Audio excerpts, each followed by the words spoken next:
PSDP के हवाले से बात कर लेते हैं। टोटल 1150 अरब रुपए है, जिसमें जो फेडरल पीएसडीपी है वो 950 अरब रुपए का है। इन हालात में इतना बड़ा पीएसडीपी का अमाउंट रखना क्या ये रियलिस्टिकली अचीव हो सकता है? क्योंकि जो रवा साल है उसमें भी तकरीबन 800 अरब रुपए का टारगेट था, जिसको रिवाइज करके 560 अरब रुपए किया गया है। तो इतना बड़ा टारगेट रखने की वजह क्या है? इलेक्शन का साल है, इसलिए इतना बड़ा बजट रखा गया है क्या? ये बड़ा टारगेट नहीं है, इसलिए कि 2017 में हमारा पीएसडीपी का हुजम 1000 अरब था और ये बहुत बड़ा अलमिया है कि 4 साल बाद जब हुकूमत में हम आए तो ये सुकड़ के 550 अरब रह चुका था। और अब इस वक्त आलम यह है कि पाकिस्तान के अंदर जो जारी मनसूबा जात हैं, अगर हमने उन्हें मुकम्मल करना है, इन्फ्लेशन की वजह से जो कॉस्ट ऑफ कंस्ट्रक्शन बढ़ी है उसका भी तकाजा है कि जो हुजम है वो बढ़ना चाहिए। मुझे आप पूछें तो कम से कम पाकिस्तान के पीएसडीपी का हुजम इस वक्त 2000 से ऊपर होना चाहिए। तो हम तो बहुत अंडर फंड कर रहे हैं अपने डेवलपमेंट सेक्टर को। और आपने शुरू में ये कहा कि जो मौजूदा साल है इसमें हुकूमत टारगेट हासिल नहीं कर सकी, 5% ग्रोथ था और 0.3% ग्रोथ रही। तो सवाल ये है कि क्या आपको याद नहीं है, क्या कौम को नहीं मालूम कि इस साल में हम पाकिस्तान की नहीं दुनिया की तारीख के वर्स्ट क्लाइमेट डिजास्टर का निशाना बने थे, जिससे 31 अरब डॉलर का पाकिस्तानी मईशत को झटका लगा था। कोई और दुनिया की मईशत होती हमारे जैसे फंडामेंटल्स के साथ तो शायद वो कोलैप्स कर जाती।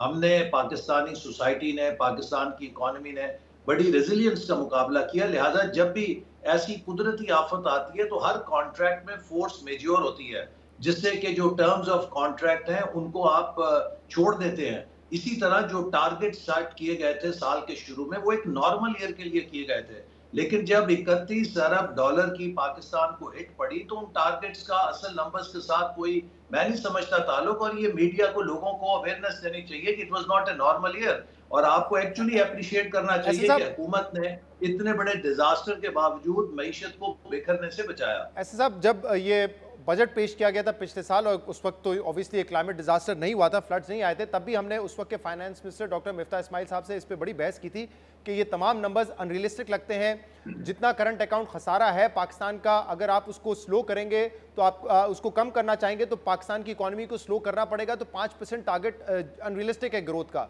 11% अफराते ज़र होती हुई नजर नहीं आ रही थी और उन्होंने बाद में एक्सेप्ट किया कि कुछ टारगेट्स इसमें से हमने ओवर एम्बिशियस रख लिए गए थे। तो अगर क्लाइमेट चेंज नहीं होता तब भी वो टारगेट अनरियलिस्टिक लग रहे थे। लेकिन इस साल के हवाले से मैं समझता हूँ कि अगर क्लाइमेट डिजास्टर ना होता तो हम अगर 5% हासिल ना कर सकते, कम से कम 4.5% जरूर हासिल कर लेते। लेकिन जो क्लाइमेट डिजास्टर है उसका बहुत बड़ा पाकिस्तान की मईशत पे इम्पैक्ट था। एक 1/3 मुल्क जो है वो जेर आब आ गया था। हमारी ज़राअत उससे बहुत बुरी तरह मुतासर हुई, हमारे लॉजिस्टिक्स उससे बुरी तरह मुतासर हुए, हमारी रेलवे लाइंस कट गई, हमारी सड़कें कट गई, कई इंडस्ट्रियल सिटीज जो हैं वो डिस्टर्ब हुए। तो पाकिस्तान पे इसका बहुत बुरा और मनफी असर हुआ था। इसके बावजूद हमने मामलात को संभाला और अगले साल के लिए जो नंबर्स हैं मैं समझता हूँ कि ये बहुत सोच समझ के रखे गए, ना इनके अंदर ओवर एम्बिशन है और ना इनको बहुत ही कंजर्वेटिव रखा गया है। इस पर बारी बारी असद इकबाल साहब बात कर लेते हैं। आज शहबाज राना साहब की द ट्रिब्यून में स्टोरी है जिसमें उन्होंने कहा है कि एक तो एनएसी पे जो अप्रूवल था पीएसडीपी का, उससे फिर ज्यादा जो है अमाउंट रखा गया है सर्टेन मिनिस्ट्रीज के लिए, और ऐसा लगता है कि ये पॉलिटिकल वजूहात की वजह से और इलेक्शन ईयर की वजह से किया गया है। जिसमें उन्होंने कहा है कि एक मिसाल इसकी ये मिलती है कि जो 450 अरब रुपए हैं वो नई 300 स्कीम्स के लिए रखे गए हैं, रादर देन ये जो नॉर्मली होता है कि फोकस ये होता है कि जो ऑन गोइंग स्कीम्स होती है उसके लिए आप ज्यादा मुख्तस करते हैं। तो क्या ये इसीलिए किया गया है क्योंकि ये इलेक्शन साल का बजट है? मैं इनकी वजाहत करना चाहता हूँ। मेरा ख्याल है कि उनके शायद नंबर्स उन तक पूरे नहीं पहुंच सके होंगे। 60% से ज्यादा जो है इस पीएसडीपी के अंदर ऑनगोइंग स्कीम्स हैं और जो 40% न्यू स्कीम्स हैं ये वो है कि जो या अब हमारे पास इतना बड़ा फ्लड का जो जेनीवा कॉन्फ्रेंस हुई उसके तहत पाकिस्तान को इमदाद मिली। हमने इंटरनेशनल डोनर्स की मदद के साथ नए प्रोजेक्ट शुरू करने हैं, अपने इंफ्रास्ट्रक्चर की रिहेबिलिटेशन के लिए खुद अपने वसाइल से भी नए प्रोजेक्ट शुरू करने हैं। तो लिहाजा नए प्रोजेक्ट शुरू करने का ये मकसद नहीं होता कि वो लामहला कोई इलेक्शन के नुक्ता नज़र से हो रहा है। तो इसलिए ये तासुर बिल्कुल गलत है कि हमने कोई गैर मामूली तौर पे पुराने मंसूबों की कीमत के ऊपर नए मंसूबे शुरू किए हैं। जो नए मंसूबे शुरू किए गए हैं वो अपने मेरिट के ऊपर है और वो कलील तादाद में है। लेकिन ऐसे सब ये खबरें तो आ रही थी ना कि जो ऑनगोइंग है प्रोविंशियल प्रोजेक्ट का बजट आप लोग कम रखना चाहते थे, इत्तेहादी इस पे कन्विंस नहीं थे, वो आपको बढ़ाना पड़ा। नेशनल हाईवे अथॉरिटी का बजट आप कम रखना चाहते थे, लेकिन JUIF वहां पे मुतमईन नहीं थी, उनके इसरार पे आपको बजट बढ़ाना पड़ा, तो ये मुश्किलात तो पेश आई ना हुकूमत को। जी देखिए, ये बात आपको पेश नजर रखनी चाहिए कि ये कोई 12 या 13 जमातों की कोलिशन गवर्नमेंट है।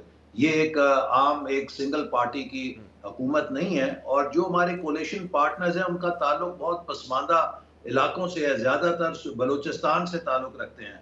और हमने खास तौर पे इस दफा तरक्याती बजट में बलूचिस्तान का तकरीबन पंजाब के मुकाबले में दुगना शेयर रखा है तरक्याती स्कीमों के अंदर, ताकि जो हमारे पसमानदा इलाके हम उन्हें आगे लेकर आ सकें। जो हमारे 20 पसमानदा तरीन अजला हैं उनके लिए हमने एक नया प्रोग्राम शुरू किया है कि जिनको अगले 5 सालों में हम कौमी धारे के अंदर लेकर आ सकें। लेकिन तो इसलिए ये चीज जो नॉर्मल है, इसमें ऐसी साहब, लेकिन अगर आप कह रहे हैं कि ये बात ठीक है कि हमारा PSDP वक्त के साथ मजीद बढ़ना चाहिए था, खास तौर पे अगर हम देख रहे हैं कि एक मैसिव डिवैल्यूएशन भी है, कंस्ट्रक्शन कॉस्ट बढ़ी है, लेकिन कहीं ना कहीं फिस्कल स्पेस भी तो आपको चाहिए। इस बजट में तो वाजे नजर आ रहा है कि आप लोगों ने जो करंट एक्सपेंडिचर है उसको कम करने की कहीं से कोशिश नहीं की है, जो गमाते हैं वो भी बढ़ रहे हैं, सैलरीज, पेंशन, इन तमाम पर आपने 30-35% का इजाफा लगा दिया है, तो कोई कोशिश नहीं की है। और इस पे तो इसरार रहा है IMF का कि करंट एक्सपेंडिचर को तो आप कंट्रोल करें कम से कम। पिछले हमारे 4 सालों में रडरलेस चले, कोई डेवलपमेंट का डायरेक्शन नहीं थी, स्टेटस के ऊपर हुकूमत चलाई गई और मईशत चलाई गई।